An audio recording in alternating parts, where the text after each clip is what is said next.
Hi students, welcome to set portal. So ఈ వీడియోలో మనం ఏపీ ఈసెట్ 2025 సెకండ్ షిఫ్ట్ లో కెమిస్ట్రీ పేపర్ ఒక పేపర్ అనాలిసిస్ చేద్దాం.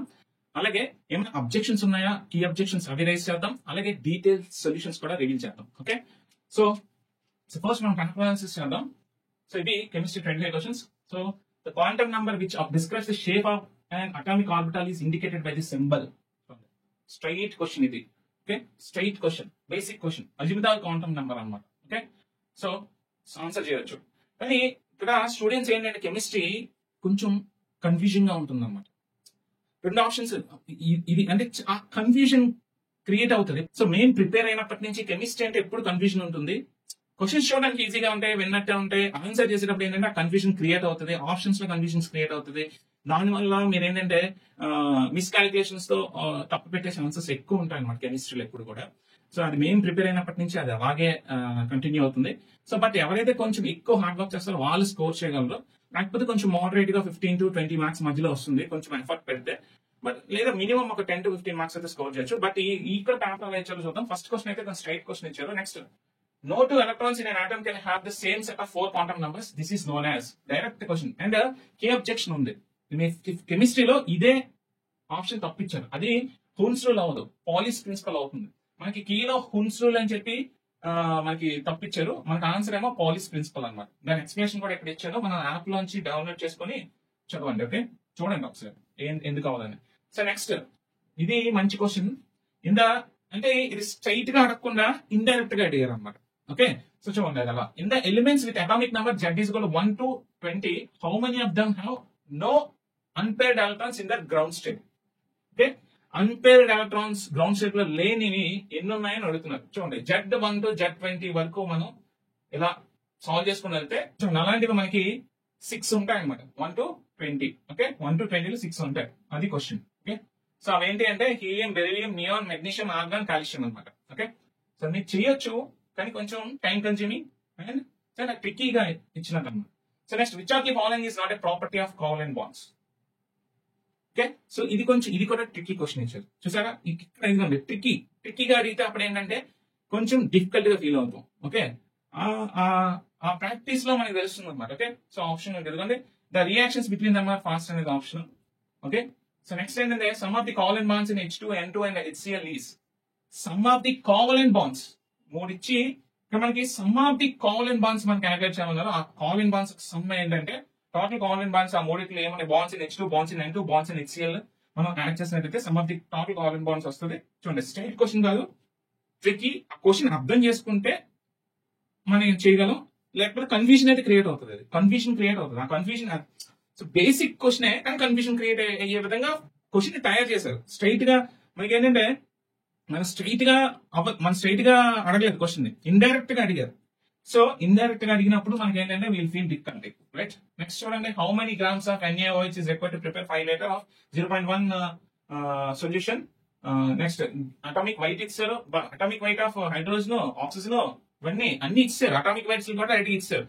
ఇక్కడ ఈ అటామిక్ వైట్లు ఇవ్వకపోతే అప్పుడు క్వశ్చన్ ఇంకొంచెం టఫ్ అయ్యింది. ఎందుకంటే అటామిక్ వైట్ మీకు గుర్తుకు రాకపోతే ఈ క్వశ్చన్ అది కూడా సాల్వ్ చేయలేరు. బట్ ఇక్కడ ఏంటంటే ఫార్ములా నెంబర్ అది నార్మాలిటీ ఈక్వేషన్ వేసేసి సాల్వ్ చేయొచ్చు అనమాట. నార్మాలిటీ ఈక్వేషన్ వేసి అప్పుడు మనం సాల్వ్ చేస్తే మనకి ఆన్సర్ వస్తుంది. చేయొచ్చు స్ట్రైట్ క్వశ్చన్, ఎందుకంటే ఎక్కువ ఇన్ఫర్మేషన్, మొత్తం ఇన్ఫర్మేషన్ కూడా ఇచ్చారు. మనం నార్మాలిటీ ఈక్వేషన్ వేసుకొని మనం సాల్వ్ చేసుకోవాలన్నమాట. ఓకే, అది చూడండి. నెక్స్ట్, చాలా మంది అనుకున్నాను ఈ క్వశ్చన్ లో చిన్న మిస్టేక్ చేశారు.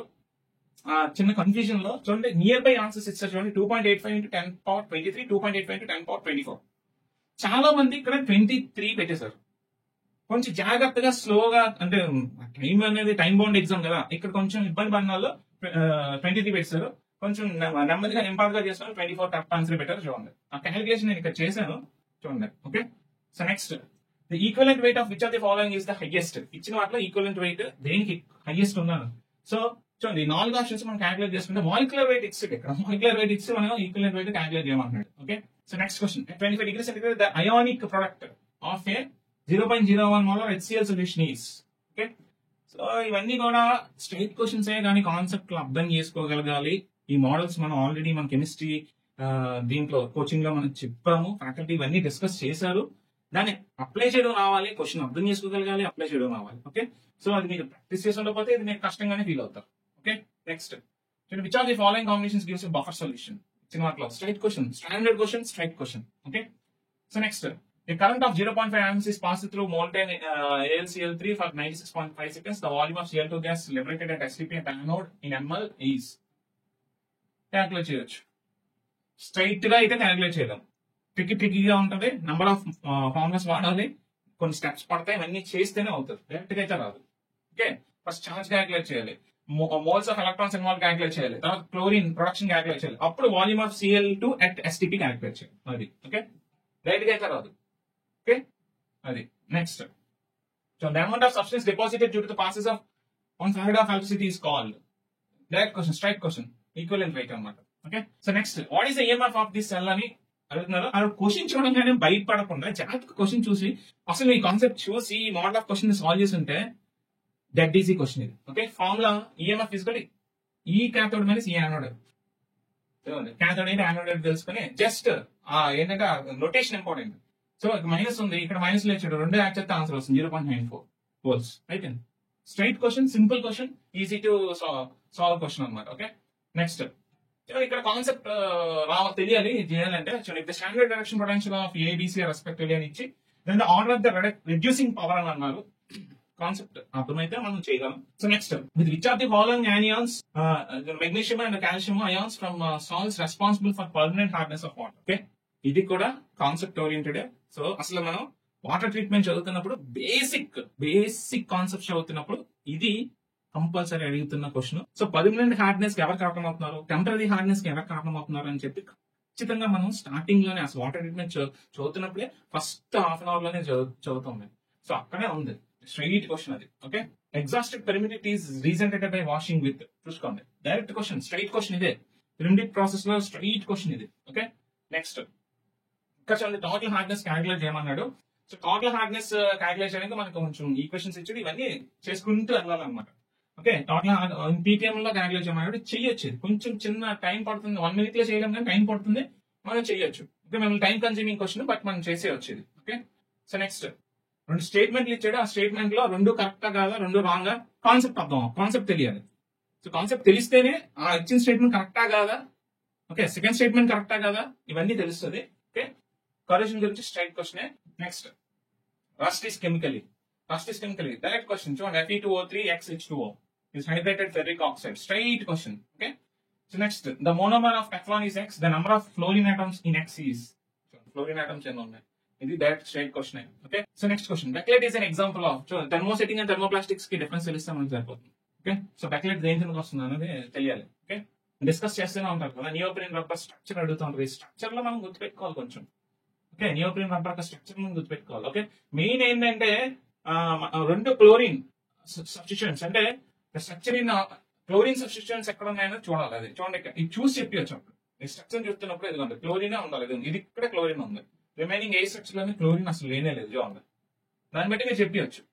మళ్ళీ ఇదంతా చేయాల్సిన పని లేదు, ఆ స్ట్రక్చర్ లో మనకి క్లోరిన్ ఎక్కడ ఉందో చెక్ చేస్తే మనకి ఆన్సర్ వచ్చేస్తుంది, చేయొచ్చు కొంచెం. Okay, next, which are the following is not regarded as primary fuel. ఇచ్చిన వాటిలో ప్రైమరీ ఫ్యూల్ ఏది కాదు, మన డైరెక్ట్ స్ట్రైట్ క్వశ్చన్ అది కూడా.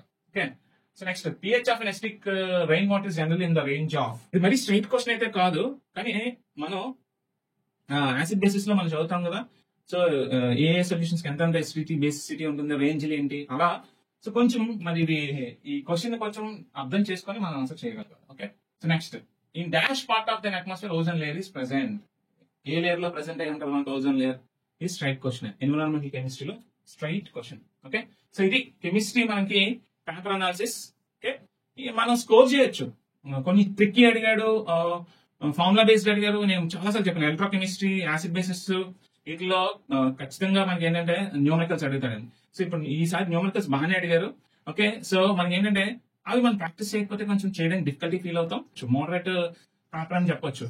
మనం ఈజీగా 10 to 15 అయితే స్కోర్ చేయొచ్చు. 15 ఈజీగా, అంటే ప్రాక్టీస్ చేసిన వాళ్ళు, చదివిన వాళ్ళకి అయితే ఈజీగా 15 వరకు స్కోర్ చేసుకోవచ్చు. ఓకే, సో అది మన కెమిస్ట్రీ పేపర్ అనాలిసిస్. అండ్ మీకు డీటెయిల్ సొల్యూషన్స్ మన యాప్ లో ప్రొవైడ్ చేస్తాను, అక్కడ చూసుకోండి. అండ్ అబ్జెక్షన్ అయితే ఒకే ఒక క్వశ్చన్ అబ్జెక్షన్ ఉంది. సో ఓవరాల్ గా ఎంపీసీ నుంచి 2 క్వశ్చన్స్ అబ్జెక్షన్స్ ఉన్నాయి. సో మహా అయితే ఎంపీసీలో మీకు 2 మార్క్స్, సెకండ్ షిఫ్ట్ వాళ్ళందరికీ కూడా ఎంపీసీ నుంచి మీకు 2 మార్క్స్ వేరీ అవుతాయి తప్ప ఇంకా వేరే అవ్వదు. మనకి టైం లిమిట్ ఉండడం వల్ల ఈ 100 క్వశ్చన్స్ చేయడానికి మనకు చాలా ఎక్కువ టైం పట్టింది. సో ప్రతి క్వశ్చన్ ని జాగ్రత్తగా అనలైజ్ చేసి మనం ఇవ్వాలి కాబట్టి మనకు కొంచెం టైం పట్టేసింది. సో మనకి అబ్జెక్షన్స్ రేస్ చేయడానికి వీడియో అప్లోడ్ చేసే టైంకి అబ్జెక్షన్స్ రేస్ చేయడానికి టైం అయిపోయి ఉండొచ్చు. బట్ హోప్ మిగతా వాళ్ళు అబ్జెక్షన్స్ రేస్ చేశారు అనుకుంటున్నాను. సో ఈ పేపర్ అనాలిసిస్ అలాగే ఈ సొల్యూషన్స్ మీకు ఉపయోగపడతాయి అనుకుంటున్నాను. అండ్ ఈసెట్ 2026 ప్రిపేర్ అయ్యే స్టూడెంట్స్ కి ఖచ్చితంగా ఉపయోగపడతాయి. ఓకే, సో మనం అబ్జెక్షన్స్ రేస్ చేయడానికి టైం అయిపోయింది కాబట్టి అబ్జెక్షన్స్ రేస్ చేయడానికి కాకపోయినా మీకు ఈ సొల్యూషన్స్ కావాలంటే మాత్రం సెకండ్ షిఫ్ట్ వి అలాగే ఫస్ట్ షిఫ్ట్ వి అన్ని కూడా మేము ప్రొవైడ్ చేస్తాం కొంచెం టైం తీసుకొని, ఎందుకంటే ఇట్స్ టైం టేకింగ్ ప్రాసెస్ అన్నమాట.